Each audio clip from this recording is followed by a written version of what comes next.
ये जो कल मियां साहब ने एक और भी रखा कि पहले अगर उनके बयानात थे जो लंदन में थे वो बड़ी मुख्तलिफ थे, वो कह रहे थे अब मिट्टी पाव नहीं होगा, लेकिन कल जब वो आए तो वो आगे बढ़ना चाहते हैं। माफ़ करना ठीक है, एक अच्छी रिवायत है, एहतिसाब के बयानिए से पीछे हटना मुल्क के लिए ही अच्छा शकून है, लेकिन जो वोट को इज्जत दो का नारा था इसको पसे पुश डाल देना।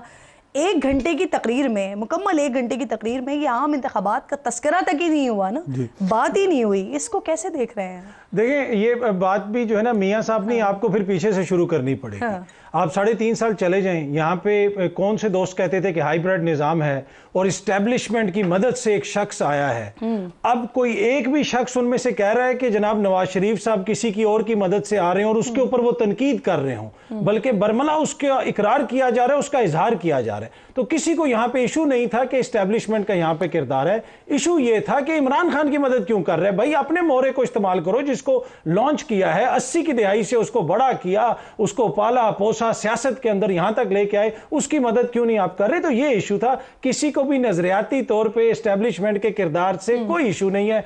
अब आप जो बात कर रही हैं कि जिस तरीके से ये सारी चीजें हुई, यहां पे एक जिक्र होता था जहांगीर तरीन का जहाज, जहांगीर तरीन का जहाज, वो बड़ा गैर जमहूरी जहाज था, उसकी जो ना आइन और कानून की वो खिलाफ वर्जी करता था। पर जहांगीर तरीन का एक हेलीकॉप्टर है, वो जो है ना वो बड़ा जमहूरी है, वो पूरा आइन और कानून के मुताबिक चलता है। उसी हेलीकॉप्टर पे बैठ के एक मोअज़्ज़िज़ शख्सियत वोट को इज्जत दिलवाने गई, फिर जलसे के अंदर वो भी पूरी कौम ने देखा, और जो बयानिया उधर था वो भी हमने देखा, जो बयानिया इधर आके हुआ वो भी हमने देखा। तो सामने नजर आ रहा है कि किस तरीके से वो वापस आ रहे हैं, किसका क्या किरदार है, कौन क्या कर रहा है। अब अवाम को आप इस तरीके से वो जो है ना उनके शऊर की तौहीन नहीं कर सकते। आप देख लें, सिर्फ मियां साहब की हद तक की बात नहीं है।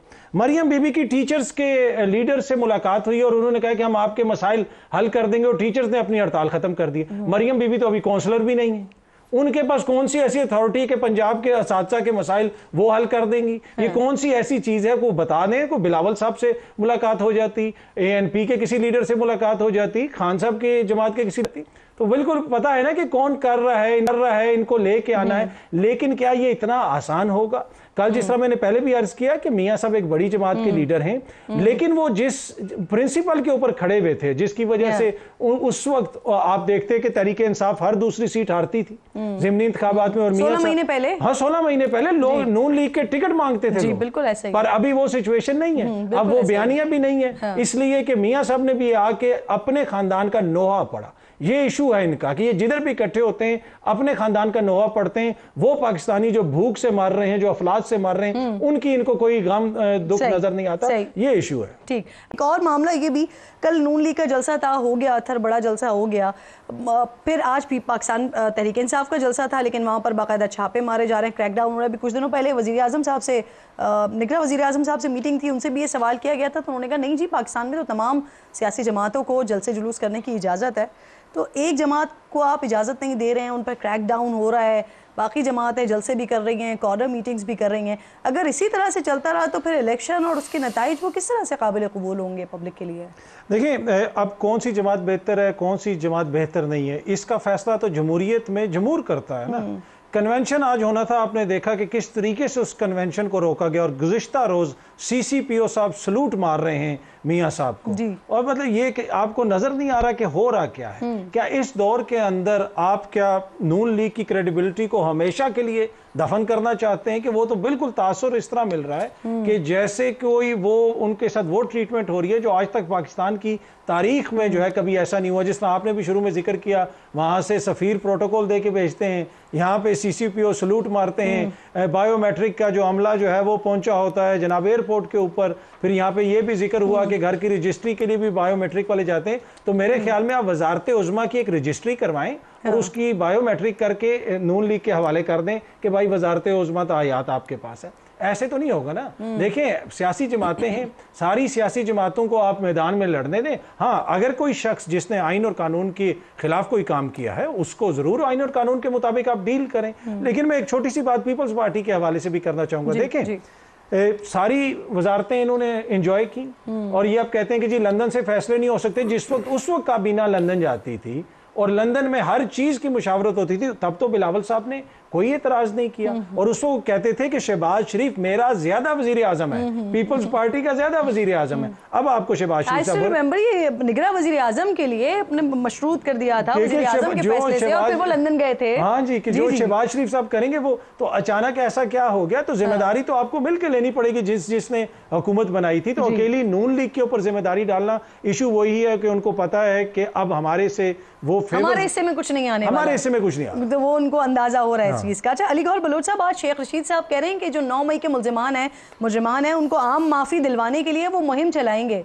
ये शेख रशीद साहब ऐसे स्टेटमेंट्स दे रहे हैं, बात कर रहे हैं, तो वो जहाँ पर भी कहीं थे, चिल्ला विल्ला काट रहे थे, तो वहाँ पर उनको कौन से ऐसे ग्रीन सिग्नल्स मिले हैं कि जिसकी बुनियाद पर वो इस तरह के स्टेटमेंट्स दे रहे हैं, इस तरह की बातें कर रहे हैं? और सबसे इंपॉर्टेंट ये कि अगर वो इस तरह की कोई मुहिम चलाएंगे तो क्या PMLN सपोर्ट करेगी उनको? देखिए, बात यह है कि शेख रशीद साहब का तो खैर अपना पॉइंट ऑफ व्यू है। जाहिर है कि वो 9 मई के वाक़यात का अगर एनालिसिस किया जाए तो शेख साहब ख़ुद भी उसमें बरी ज़मा नहीं होते। हमेशा आग लगा दो, जला दो, खून की नदियाँ बहा दो। आपको याद है कि जब मतलब है आखिरी वो वज़ारत उज़्मा के क़याम थे और जिस किस्म के जलसे होते थे और जिस तरह की ज़ुबान शेख रशीद साहब इस्तेमाल किया करते थे, वो उनको याद होनी चाहिए। दूसरी बात ये है कि आप अभी ये ज़िक्र हो रहा था कि जनाब हर पार्टी के साथ और जलसे, इंतहाई मादरत के साथ ठीक है, मतलब कोई एक दफ़ा नहीं, कई दफ़ा नवाज़ शरीफ साहब ने जब भी जमहूरियत के ऊपर शब खून मारा गया, उन्होंने रजिस्ट किया, उन्होंने कैदोबंद की सोबतें बर्दाश्त की, उनकी पार्टी के साथ कई खिलवाड़ हुए, पार्टी को तोड़ा जाता रहा, लोगों की वफादारियाँ तब्दील होती रहीं, वोट को इज़्ज़त दो के बयानिया भी नवाज़ शरीफ साहब ने दिया, लेकिन आज तक पाकिस्तान के ऊपर हमला आवर नहीं हुए। अगर आपने पाकिस्तान में इस तरह से पाकिस्तान को में किसी को आपने जलाओ घराओ की इजाज़त देनी है, तो मादरत के साथ मैं तो उसको पॉलिटिकल पार्टी नहीं समझता। मैं तो आपके प्रोग्राम की वसातत से बिल्कुल क्लियर मेरा मौक़िफ़ है और मैं इस पर दे रहा हूँ कि इस तरह तो फिर आप तालिबान को भी सियासत करने की इधर इजाज़त दे दें पाकिस्तान को, और इस तरह की तो बाकी ये तो देखें ना, जब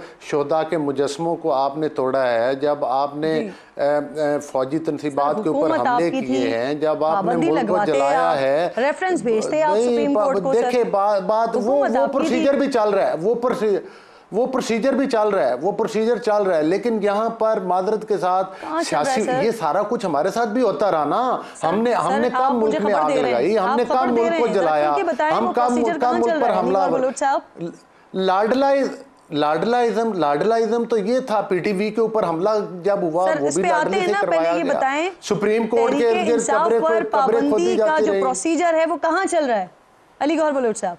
देखिए बात यह है कि इनके जो इलेक्शन कमीशन ऑफ पाकिस्तान का काम है, उनके सामने जिस तरह से इन्होंने इलेक्शन कमीशन ऑफ पाकिस्तान को अपने उस वक्त में वज़रा को लाइन में खड़े करके उनको गालियां दिलवाते थे इलेक्शन कमीशन को, ये इलेक्शन कमीशन में वो जो फैसला हुआ है, आप उसके अंदर खुद फॉरेन फंडिंग केस आपसे मैंने आपका पूछा ना, इलेक्शन कमीशन का काम छोड़ें, बाकी सबका काम छोड़ें, मैंने आपसे आपका पूछा, आपकी हुकूमत थी, आप उस पर एक्शन लेते